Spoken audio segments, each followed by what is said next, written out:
Hello, welcome to Furious Driving. I am currently sat in my new to me 2017 Mercedes C250 AMG Premium Line Plus 4MATIC. A name so long they ran out of boot to put it on. Anyway, this is a car which I should be massively excited about, but it hasn't really caught me in the feels just yet. But in order to try and make it feel a bit more like my own car and try and bond with the thing a bit, today I'm going to make it look as special as possible. I'm going to give it a full-on ceramic coating using the Diamondbrite Ceramic coating pack. This is a usually professionally applied kit.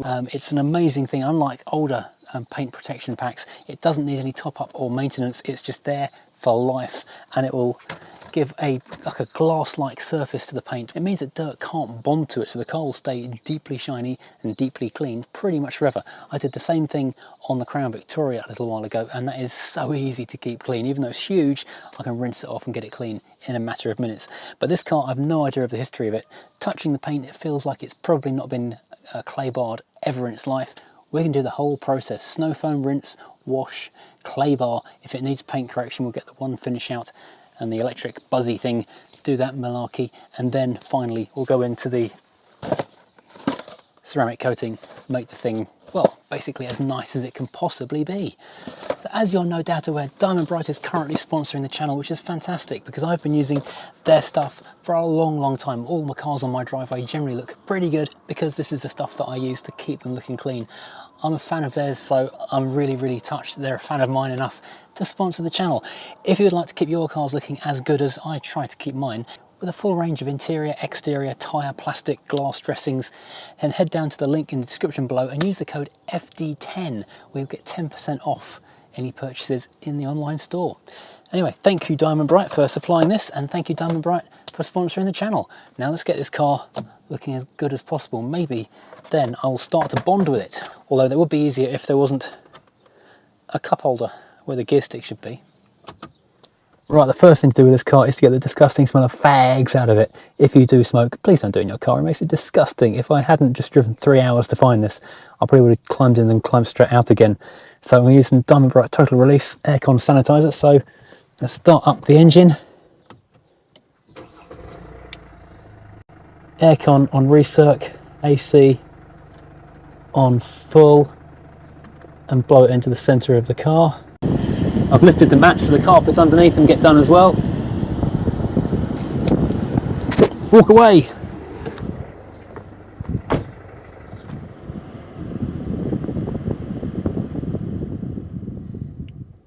Well, 10 minutes later, I can smell the cleaner. I can't smell the fags anymore. Time will tell.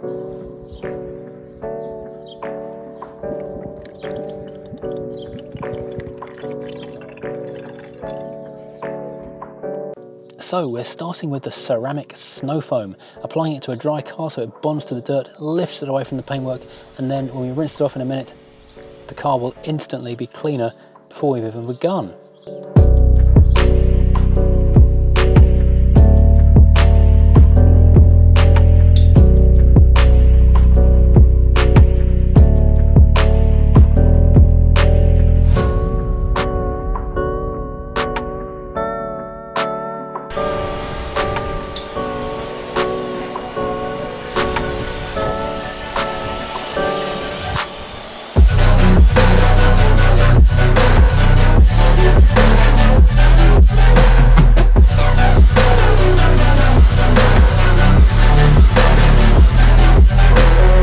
While the snow foam is doing its thing, we can put on some ruby red wheel cleaner. This safely lifts iron filings and other contaminants away from the alloy wheels, making them easy to clean and just rinse off in a minute.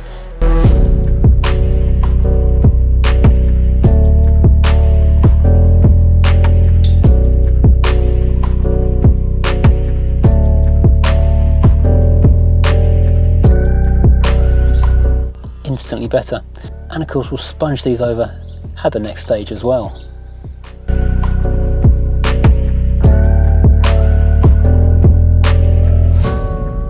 And now jet wash all that off to get to a good starting point for the next stage.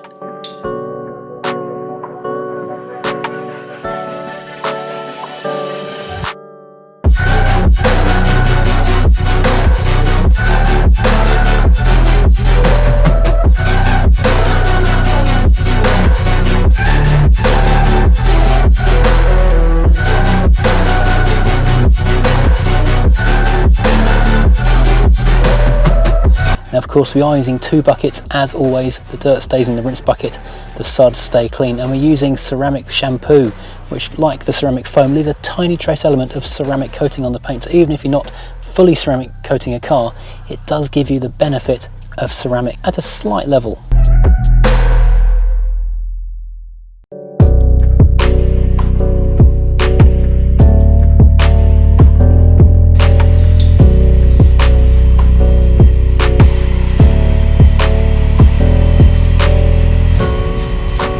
Now, having rinsed off again, we can dry the car using a large microfiber cloth. And we can finally assess the state of the paint for real. There will be ingrained dirt in here. You can feel it by just rubbing your hand over it, and you can feel a rough sandpapery texture to it. What we're going to use is clay bar with a little bit of lube, and what that will do is grip the dirt as you run it over and draw it into its own plasticine-like surface, fold it over and keep wiping, and eventually you better put your finger over it and it will feel like glass. That's when you can move on to the next stage. Now, looking at the bonnet, there are a number of swirls in the paint which I did think would need some correction with the buffer, but having clay barred half the bonnet, they seem to be vanishing, so I'm hoping we might be able to get away without it. Just take a look at this dirt from the lower wing. This is where the dirt has flicked off the tyre for the last 5 years, and it is thick and grimy. This is like 80 grit sandpaper under my fingers, but slowly it's coming back. It's going to take a few more applications to get it where I'd want it to be though.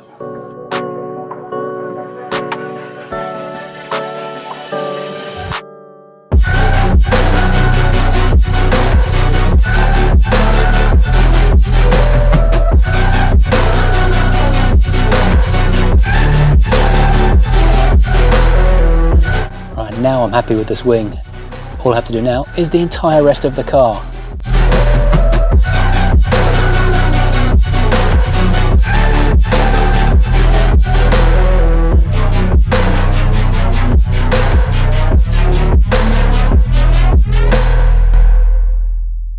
Well, it looked good after the wash and dry, but now after clay barring this entire side, the depth of the shine, the gloss and the smoothness is perceptibly better. It does look incredible. Even the 200 VI looks in the side of the door. Yeah, so now I've clay barred the bonnet, I don't think I actually need to be buffing or mopping this panel at all. Those swirls that will look like they're in the paint may have just been in the polish coat, and by clay barring it I've taken that off, which is great. That saves me a lot of work. Phew, and done. That took literally forever, but it's come up amazingly well. I mean, honestly, I thought I was going to have to do some paint correction with the one finish and the DA buffing machine, but honestly, I don't think I need to. I need to finish polishing off my own unfinished work though. The only area which is of concern is on this door here, where there are some little very faint lines. If you do the lick test, lick your finger, wipe the thing. If it vanishes, it means you can probably polish it out. If it stays visible, it's probably too deep to polish it out. I think, looking at them, they've been polished in the past.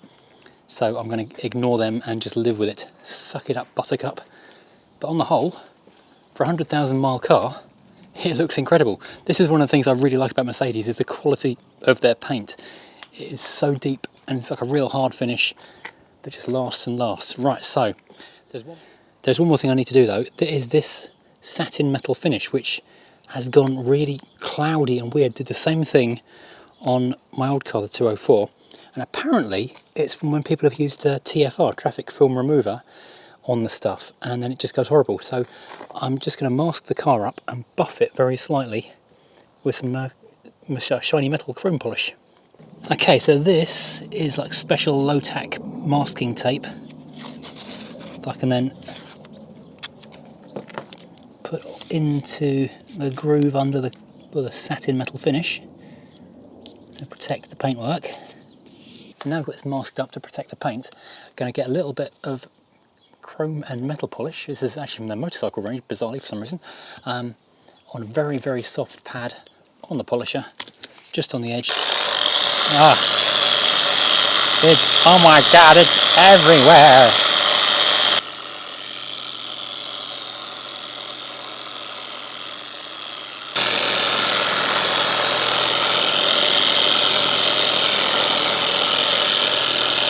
quite hard to see on camera, but that's actually made a fair bit of difference.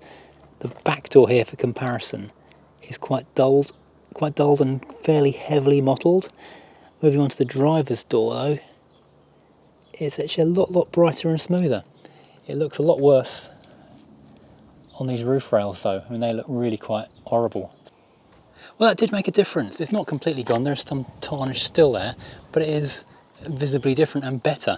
The flip side is though, they've sprayed polish literally everywhere, and that took an age to clean off because it baked hard instantly. So what I think I'm going to do is do the sealing stage now on the rest of the paint, so when I do the passenger side it'll be easier to clean off afterwards.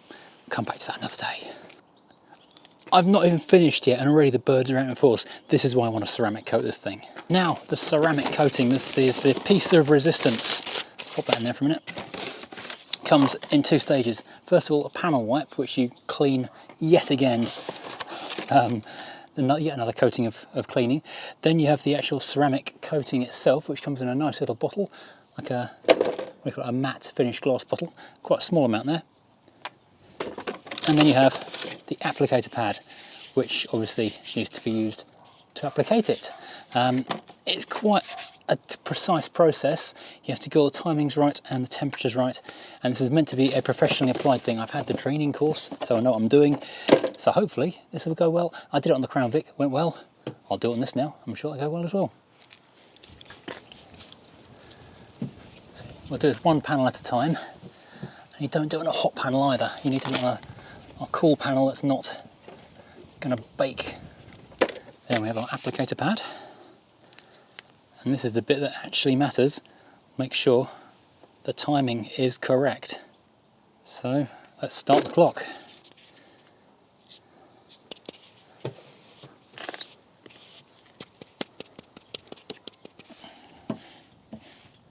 So as the time rolls around, we just buff this off, and hopefully we should now have a hard nano surface on here, which is impossible for dirt to bond to. And a delicious deep shine on the car. Key thing here is not to let it set completely hard before you buff it off, otherwise you will never buff it off. That looks good. Now the rest of the panels.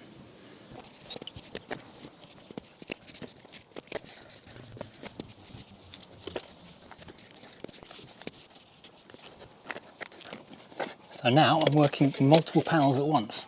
2 timers going, isopropanoling one panel, while then the first one is setting, curing, then moving on to another panel. So there's many plates spinning in the air.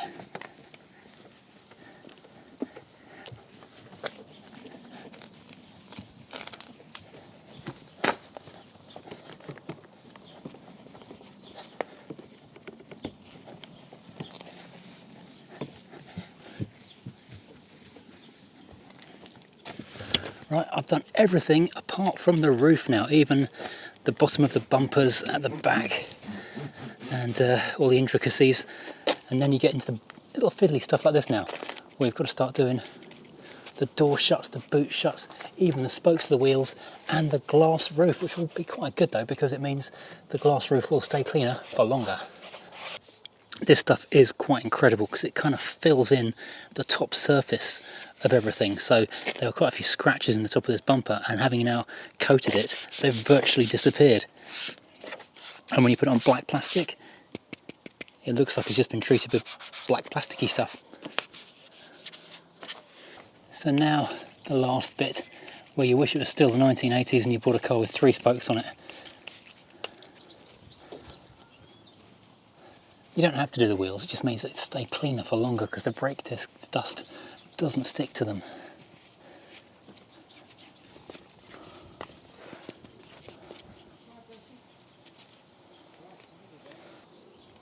So that is now done, and it looks absolutely flipping amazing. Even the wheels are done, the door handles, little recesses are done. The light up door plates are done. I don't want to touch it in case you got a fingerprint on it. Oh, oh, oh. dust. The lights are done, the windows are done, the roof is done. Everything is now basically ceramic Teflon coated. Actually not Teflon, because that's a trade name for something else, but it is ceramic coated.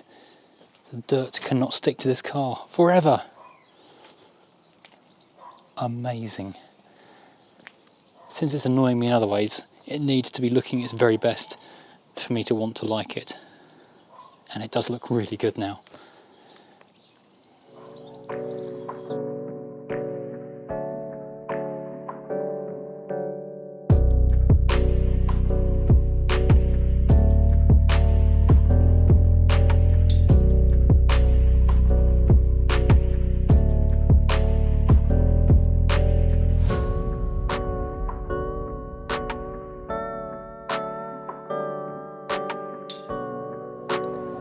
So this thing does now look absolutely spectacular.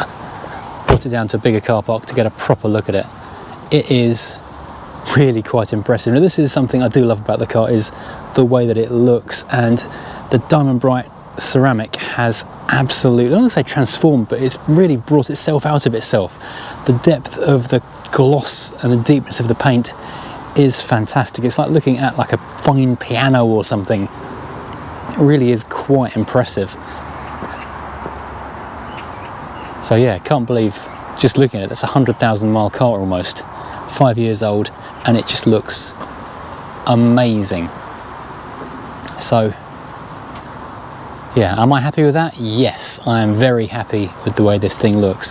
When I bought this car last week, the thing that attracted to me was the specification. It's absolutely loaded with kit and toys. We've got the adaptive LED headlights, we've got the parking sensors front and rear obviously, we've got a flip down reversing camera, but it's the inside that really counts. We have got the panoramic opening roof, we've got the wood trim, which is very nice indeed. We've got the larger upgrade screen and the Burmester audio, the leather, well pretend leather, memory heated seats, you know, all the toys that I want in the car are here, and it is very nice indeed. But since I've had it, it's generally pretty good. There's a few more stone chips in the bonnet than I originally thought there were. The swirls in the paint have gone, so that's a good and a bad. Around the back, it's slightly odd. It has been debadged, and I noticed that when I picked it up. It seems like a strange choice on relatively high spec cars. A C250 and 4MATIC should be on the back. Normally if you're going to debadge something, it's because it's a low spec and you've just stuck on the fancy wheels from a top spec model and you're trying to pretend you're spending money. In this case, maybe it's just to make it look clean, because the whole thing is so, well, as I called it earlier, murdered out. It's black on black on black, and that just does make it look very nice. You can actually get black letters, which I might go and find a set of, because that would look quite cool. But a thing that has annoyed me really in the last couple of days, first of all, the day after I collected it, I went to load all my gear in it and pull the load space cover across, and guess what's missing? No load space cover. And those things go for around 250 quid on eBay, it now turns out. So I'm wishing I'd stolen the load space cover out my old one, so I got stuck that on eBay and funded the purchase of a new one.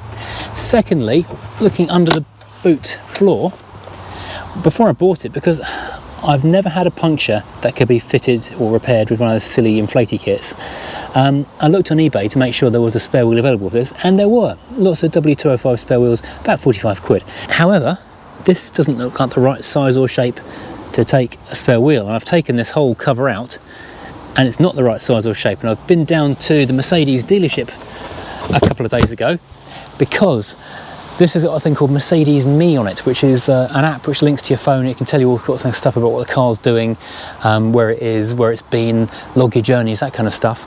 But it has to be added by yourself and then taken off by yourself, and if the previous owner didn't take it off, then only a main dealer can take it off in person. So I had to go down there with the V5 and my driver's license and get the previous owner removed from the system. And while I was there, I did go to the parts counter and say, can I get a spare wheel for this? And they said, nope, the hole is the wrong shape, you can't get one. So sorry about that. So that was a little bit irritating, or doubly irritating. There's a little inflatey thing in there, which I'd noticed. It turns out it's from a Ford. So someone has taken all the nice Mercedes inflatey kit and dumped a second-hand Ford one, which I don't even know if it works or not. So that's a little bit annoying. And it's got an extra feature here at the back where if you've got the key in your hand, including my Furious Driving keyring, you can wave your foot under there. It's meant to open the boot. This has done it for me, I think, twice. Once at the dealership, and I kind of got to the point where I was actually thinking the dealer had stood behind me with a key and clicked the button. But it did happen one more time at home, but I've never been able to do it since. So yeah, that's a feature that doesn't seem to be particularly effective.